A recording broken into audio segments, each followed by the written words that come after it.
I'm Acharya Shunya, and I'm the author of international bestseller Roar Like a Goddess. I am deeply connected to goddesses, and I am bringing a new series, What is Your Goddess Type? We've already covered Goddess Durga and Goddess Lakshmi. In this video, we're going to uncover 7 traits that you may possess that may be connecting you to Goddess Saraswati. So listen on. The first trait is that you have an affinity for higher knowledge. You have sought answers all your life to the deeper questions about life, about birth, death, soul, God, Goddess consciousness, higher truth. This is not everyday stuff, but it attracts you. From when you were a child, you would look at the sky and wonder what lay beyond. As you became a teen, you were always thinking about things that not every teenager was thinking about. And now that you're an adult, even a mature person, you've really made seeking higher knowledge a way of life. It is the knowledge that all the great seers have given to the world. And it is this knowledge that you seek from outer study as well as through contemplation and meditation within. It is not ordinary knowledge that you seek, and it doesn't satisfy you either. It is sacred knowledge that you seek. It is really, really deep knowledge. And this knowledge, you have this inkling that it dwells within each one of us, but not everybody cares to make an effort to know it, least of all master it, but you do. You even have a chance or the ability to sit with a teacher from a deeper tradition. You feel on top of the world, because what are you getting? You're getting knowledge. And in the tradition that I represent, which is the Vedic tradition, this knowledge is typically given by deep teachers of the tradition, and typically it is the Saraswati type seekers who really make an extra effort to reach out to teachers, make assiduous preparation, and take on austerities and cultivated a calm and focused state of mind and free themselves up from worldly cravings and attachments. Why? Just so that they can cultivate self-knowledge. So you're definitely one of them. You're often found in libraries, you read lots of books, you're found in conferences, you're often seen as a close associate or long-term pursuant of a knowledge with teachers and masters of that knowledge. And because of this drive that leads you towards higher knowledge, you're also embodying with progressing age more and more wisdom. There is an air about you, and it comes from the pursuit of higher knowledge, higher matters, higher inquiry. More strength to you. May Mother Saraswati make your pursuit of higher knowledge fruitful.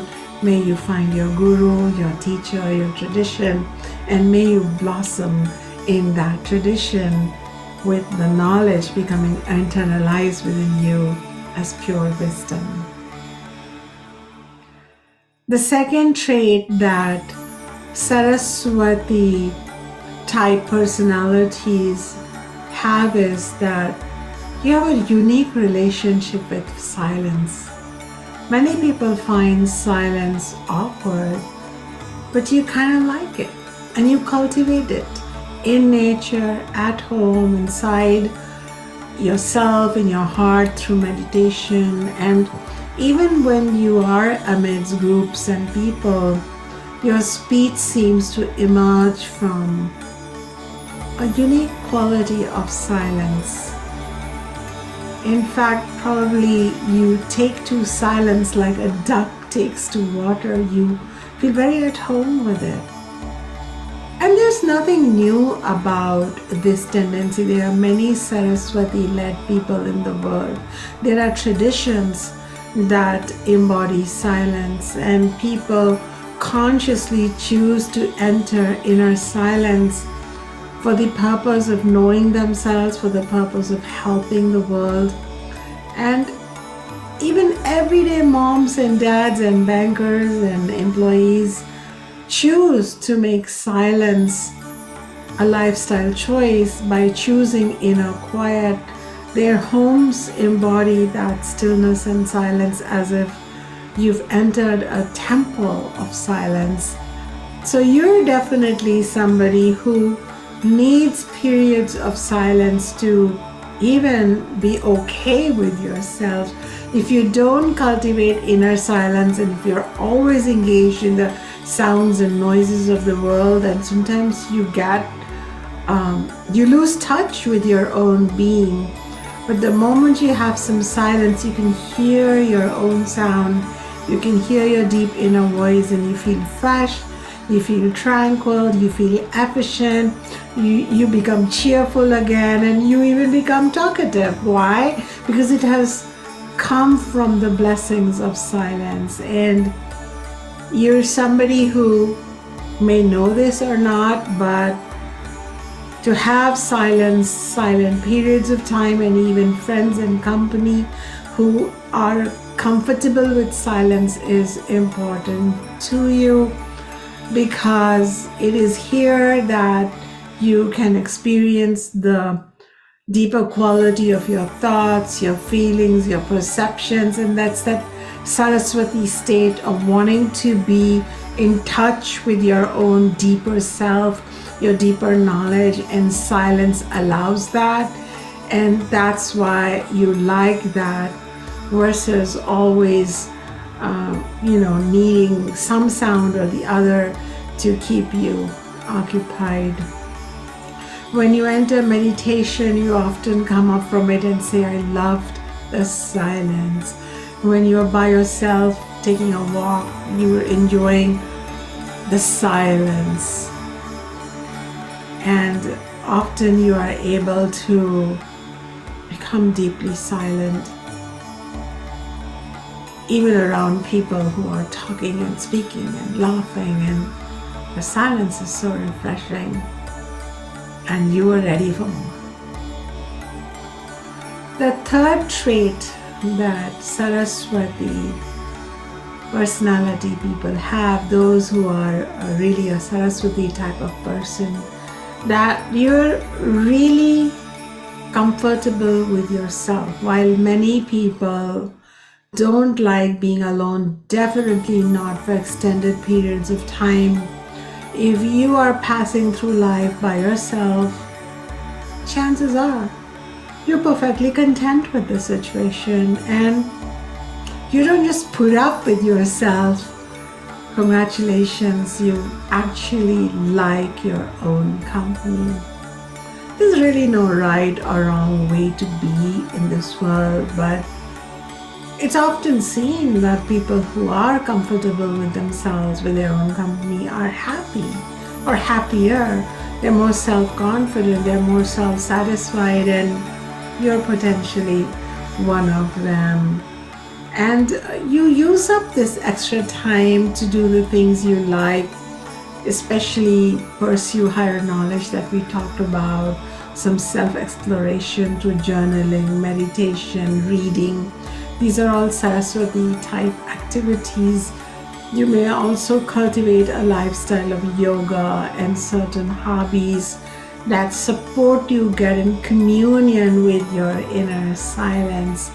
And when you do have company, when you do meet people for dinners or social events, because of this liking for yourself, you do it in periods of time. Like you want to meet them and you want to be quite a party dude, but then you do need like days and days to benefit from your own company. And because of this fine alignment with your own self, you're pretty sensitive to people who are toxic or disrespectful, You just know it, because you feel that push and pull from others more quickly than the others. And the other advantage of enjoying your own company is that you're quite at peace with the idea of being alone, and you have learned or mastered the art of enjoying those little moments of life, sitting down to dinner alone, cooking for yourself, taking a walk alone. And it's not difficult. It's actually quite exciting for you. And sometimes when family and friends are going away on some camping trip or something, you're like, oh wow, I get to be by myself. And you really look forward to it. Similarly, you like long drives, you like camping alone. There are many things you like to do because your life still has meaning and still has purpose without people necessarily adding to it. You don't mind being with people, but you definitely enjoy being with yourself. So congratulations again. That's a really mature trait to have, to possess, and it makes you a very wholesome and complete person until you definitely not desperate for company and definitely discerning about who you keep company with. The fourth Saraswati trait that you may identify yourself with is that you're kind of a cool dude. You're a detached person. And when I say detached, I don't mean indifferent. I simply mean you're not colored up with passion and drama and desire. You have a certain non-reactive, calm attitude towards life, and you have all the interest and all the necessary coloring that it takes to be a person in the world, and yet you have this more you have this sense of self which does not allow you to fuse in the drama out there, which is a really good thing. This really is a very practical trait, if you ask me. And people who have this Saraswati-like self-possessed state of detachment, you kind of stay the same through ups and downs of lives. It's not like you pretend, you really are a little separate from the curveballs life throws your way. And people have wondered, how do you manage? But you have that natural tendency. You accept calmly whatever happens. You accept the good and the bad and the lovely and the ugly, somewhat with an equipoised state of mind, with some grace. If you can do something about things, you change them towards the direction you want. And if you cannot do something, you don't allow that to just completely come in and distort your state of inner well-being and inner poise and inner peace. You maintain a state of samatvam or balance. And while you pursue your goals wholeheartedly, if you don't succeed that much, again, due to detachment, you don't crumble that much either. You go, oh yeah, you tend to shrug it off. And this quality of being a bit less hung up, a bit less attached to outcomes, a bit less grasping to situations, to success and failure, allows you to return to a state of well-being and inner peace more frequently and more often and more quickly than others. You are also able to forget some things and move on to other things. There's just such a great advantage that you have. You have just greater emotional resilience and this ability to just move forward. And you definitely do not allow, as a result, other people's negativities, projections, and emotions, and opinions, and circumstances, and situations dictate how you feel and think and what you do with your life. Maybe you're human, you're not a robo, so it's not like those things don't affect you, but they don't stick and they don't stain you permanently. And I really love this special Saraswati trait. It's like you were born with this better judgment, and you therefore do not walk around frustrated, irritated, disappointed, because and you don't have ups and downs in your moods as much. You're able to stay more cool and calm, and like I said, a bit detached from the worldly situation, so that you can be more discerning into your response. And this slight degree of emotional detachment, this separation from the world, allows you to stay focused, pursue your own ambitions, stay on course on your spiritual path, and not take things so personally, not constantly worry and be allow your energy to be sucked out. You don't brood on useless things all the time. You have this like, oh, this didn't work, oh boy, this hurts, and then you are able to separate and experience some well-being within you and move on. This is something that people have to learn in spiritual classes for years and years, but it's something you're just blessed with by the goddess Saraswati, because you are channeling their type. This is such a great positive benefit in terms of a trait, this trait of detachment, natural coolness, natural non-reactivity, because it allows you to embody more discerned, positive and constructive states of mind. The fifth trait that you cannot deny, that's obvious to everyone, is that you value art and creative expression of some kind. You shall value art, music, theater, literature, sculpturing, some form or the other of creative inspired inspiration. Because if you've seen the goddess Saraswati, she's often playing the lute, the veena, she plays the music. She is known as Vaka Devi, the Devi of speech and of higher inspirations which lead to writing and expression.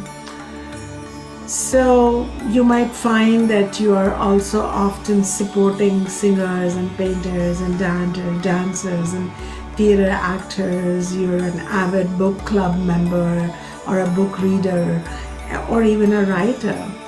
And some form of creativity nurtures you. If you lead a lifestyle where artistic, creative expression does not have an outlet and you don't have time for it, then you will start feeling pretty shut down. Even if you're writing a journal, doodling, have a canvas or two in your bedroom where you can draw or paint, that just keeps you more whole and happy. Give you a paintbrush or a pen or a good book to read, and you'll find that you're sinking into this Saraswati peacefulness, Saraswati blissfulness, and Saraswati self-sufficiency. So that's definitely something. The sixth trait of being like Saraswati is that you value peace. You don't just hope for it or ask for it. You cultivate peace in the midst of discord, in the midst of uncertainty, in the midst of fear, in the midst of loss, in the midst of election stress or pandemics or extreme weathers or fires or war or physical ill health or divorce or loss of loved ones to death, to economic difficulties, to a life that is very different from what you have thought of as a young person. You don't just wait for peace to come by as in everything lining up just right. You cultivate peace through deep breathing, naturally, through spending time in nature, to lying down on Mother Earth and looking up at the sky. You seek peace within you, as in you work to not be stressed, to not be anxious, to not be despaired, and you offer peace to others. You are peacemakers, you are forgivers, you are harmonizers, not in a negative sense, but in a really, really positive sense. And that's amazing, because there is peace to be had when we separate with some detachment from the world, and there is peace to be had when we breathe deeply. There's peace to be had when we remember that we have a direct connection with the supreme absolute reality known as God, Goddess, or the universe. And all these ideas you cultivate, you remember, you contemplate, you quote, you tell yourself, so that you can be in a more peaceful place. You naturally tend to limit your television or internet exposure to news, to social media, to political discussion. Like, there'll be a part of you that will say, enough. Why? Because you know your peace is being robbed. We're robbed all the time by these kind of invasions, and you don't like that. Similarly, you won't hang out with people who are gossipy and negative, because they're again robbing your peace. You don't like to hang out with people who are always catastrophizing and always predicting some dark future for you, for us, for the whole planet, because you're like, okay, right now we can cultivate some peace. And that's why you love meditation, you love calming music, and you tend to focus on what gives people joy and restfulness and ultimately peace. And hanging out with you feels really peaceful for a lot of people. And probably it's your peace-loving nature because of which you love birds and flowers and animals and furry friends and music and dancing and painting and creating, because all of this is somewhere connected to peace, and all of this can emerge only through peace. So you have this unique relationship with peace. It could come through prayer, it can come through knitting, it can come through cooking, it can come through helping your neighbors, or in animal shelters or old age homes, or with or beautifying a local park. All your actions are like, you're clear, I'm going to cultivate peace, and that's going to fix everything. And it's true. And it's true. So you're always looking for opportunities to do that, and may Divine Mother Saraswati bless you with that. And I write in my book, Roar Like a Goddess, how one way to cultivate lasting peace is through facing our trauma and radically accepting ourselves, even those broken and crazy and stupid parts of ourselves. And Saraswati is sometimes compared to a river, and a river flows, and how she flows without leaving a drop of herself behind. And she doesn't leave cupfuls of teaspoonfuls of herself behind because it's stained. In the same way, we should leave nothing behind and hug ourselves in this complete radical state of acceptance, and that's a state of peace. So this contemplation on peace allowed me to write more and more about how we as modern humans can cultivate peace in our trauma filled lives, in our divisive lives, in our difficult and oppressed lives. And the final trait that you may find similar to that of the Devi Saraswati, Goddess Saraswati, is that at the end of the day, no matter how much wealth you cultivate because of your unique opportunity in life, what clothes you wear, what car you drive, you are deeply, inherently, naturally spiritual. You don't need to study Sanskrit or go to a yoga class or chant, mantras, or leave your home to go on a pilgrimage. No matter what your gender, what your profession, what your sexuality, what your age, what your culture, what's your bank account, you are spiritual like a fish, is wet in water, you are blessed with spirituality. And survey after survey in the modern world, especially in the United States, has shown how people are moving away from faith. And when I say spiritual, I don't mean that you necessarily are religious. But when I talk about spirituality, I'm talking about this unique wholeness, a way of being in the world that you intuitively know, that involves a life-affirming view of oneself and the world, and a capacity to see and approach life with a breadth and a depth and a smile and an ability to organize your life journey into a cohesive whole journey of wisdom, of courage, of humanity, of justice, of temperance, of transcendence.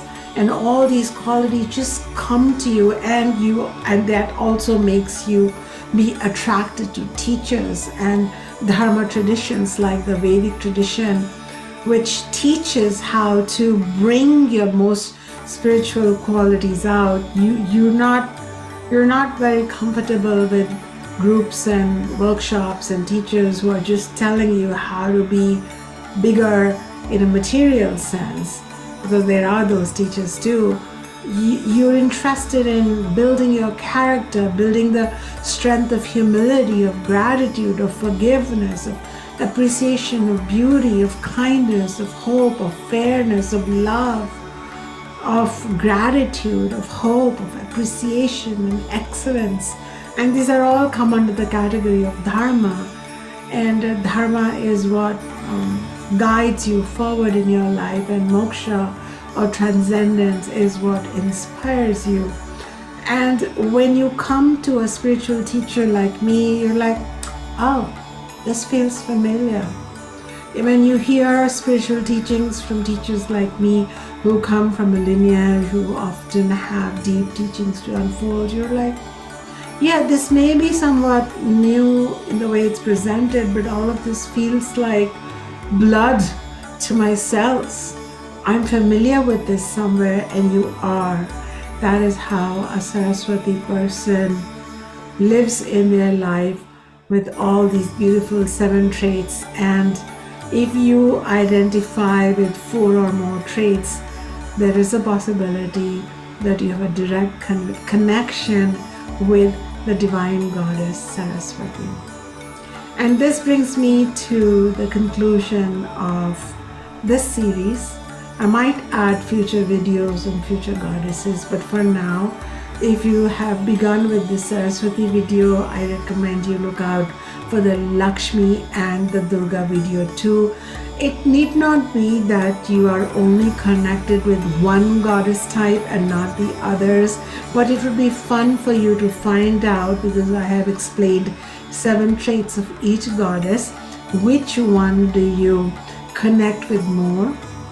I would also recommend looking out for my book, Roar Like a Goddess, because this book is broken up into 3 parts, a Durga part, a Lakshmi part, and a Saraswati part. And based on your type, you may find such words of truth in that book, because they'll be just talking directly to you. I also offer classes and trainings in how to roar like a goddess, how to embody her power, her beauty, her grace, her authenticity in your life, along with Ayurveda, Yoga, and Vedanta. I invite you to check out my website, awakenedself.com. And generally, if you've liked this video, if you think this helps you, then I'm just going to say that I think you should go ahead and like it. You should subscribe to my channel, and I hope you will share and leave a review, because when you do that, others who come by this video will know that some special goddess truths are waiting for them right here. And in this busy world, they'll know to stop, to listen, and to discover their inner Lakshmi, Durga, and Saraswati traits, and lead a much more empowered life as a result. Take care, and I'll be talking to you soon again. This is Acharya Shunya.